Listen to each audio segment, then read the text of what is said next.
Setiap detik, alam semesta bekerja dengan presisi sempurna. Planet tidak pernah terlambat mengorbit. Gravitasi tidak pernah salah arah. Hukum-hukum alam tidak pernah gagal. Tapi hidup manusia penuh ketidakpastian, penuh kekacauan, penuh hal-hal yang tidak bisa kita kendalikan. Jadi pertanyaannya, apakah kita hidup di dunia yang benar-benar kacau? Atau kita yang gagal memahami aturan tersembunyi yang mengaturnya? Karena ribuan tahun yang lalu, para filsuf sudah mencurigai satu hal, bahwa di balik semua ini, ada sebuah prinsip yang mengatur segalanya. Bukan hanya alam, tapi juga hidup kita. Mereka menyebutnya Logos.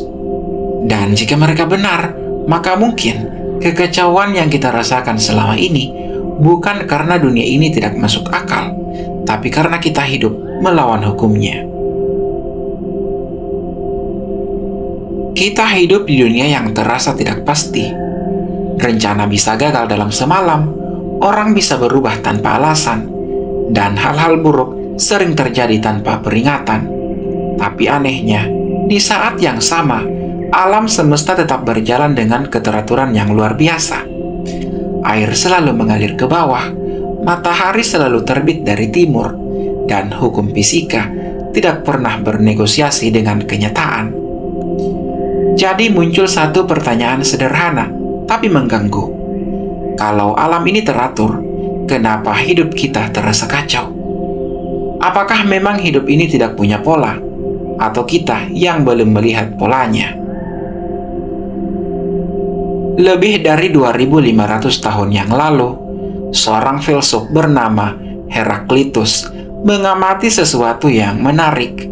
Menurutnya, dunia ini selalu berubah atau dikenal sebagai everything flows. Tapi di balik perubahan itu, ada sesuatu yang tetap, sebuah prinsip yang mengatur segalanya. Ia menyebutnya Logos. Dalam salah satu fragmennya, Heraklitus menulis, "Although this Logos is eternal, man fail to understand it." Yang artinya, meskipun Logos itu abadi, manusia sering gagal memahaminya. Bagi Heraklitus, Logos bukan sekedar logika. Ia adalah aturan dasar realitas, semacam kode yang membuat alam semesta bisa dipahami. Bayangkan seperti ini. Jika alam semesta adalah sebuah program, maka Logos adalah source kodenya.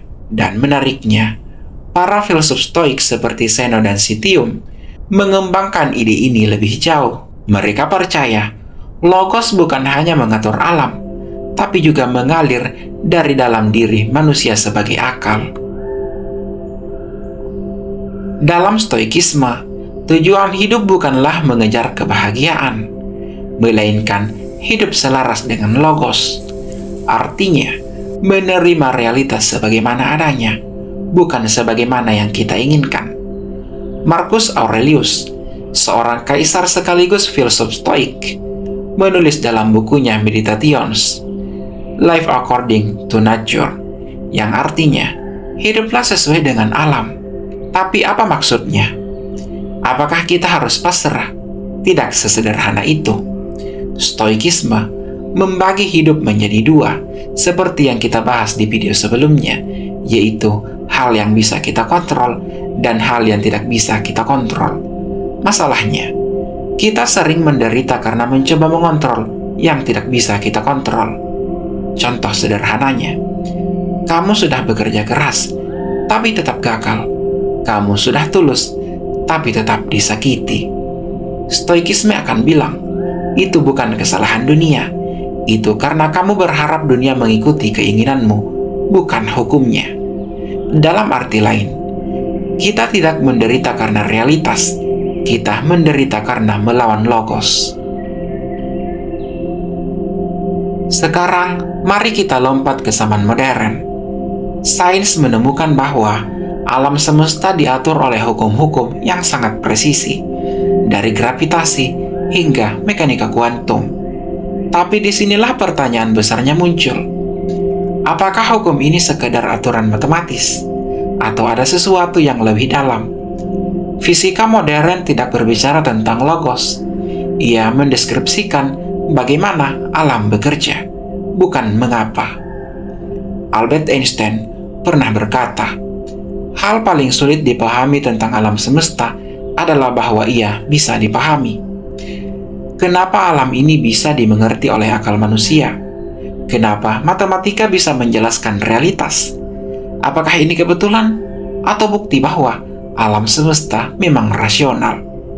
Di titik ini, stoikisme dan sains mulai bersinggungan, tapi tidak sepenuhnya sama. Stoikisme melihat keteraturan sebagai sesuatu yang bermakna.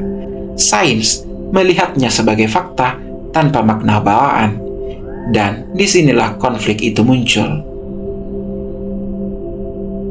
Jika logos benar-benar ada, maka kita bukan sekedar makhluk acak di alam semesta yang dingin. Kita adalah bagian dari sistem yang sama, bagian dari keteraturan itu sendiri. Tapi jika tidak, maka semua ini hanyalah kebetulan besar yang kebetulan bisa kita pahami. Pertanyaannya sekarang bukan lagi tentang alam semesta, tapi tentang kita. Apakah kita akan terus melawan realitas dan menyebutnya kekacauan? Atau kita mulai belajar melihat pola, menerima apa yang tidak bisa diubah, dan hidup selaras dengan sesuatu yang lebih besar dari diri kita? Karena mungkin makna hidup bukan tentang mengendalikan dunia, tapi tentang memahami hukum yang sudah mengendalikannya sejak awal. Mungkin cukup sekian untuk video kali ini. Jangan lupa like, comment, share, dan subscribe. Sampai jumpa di video selanjutnya. Bye.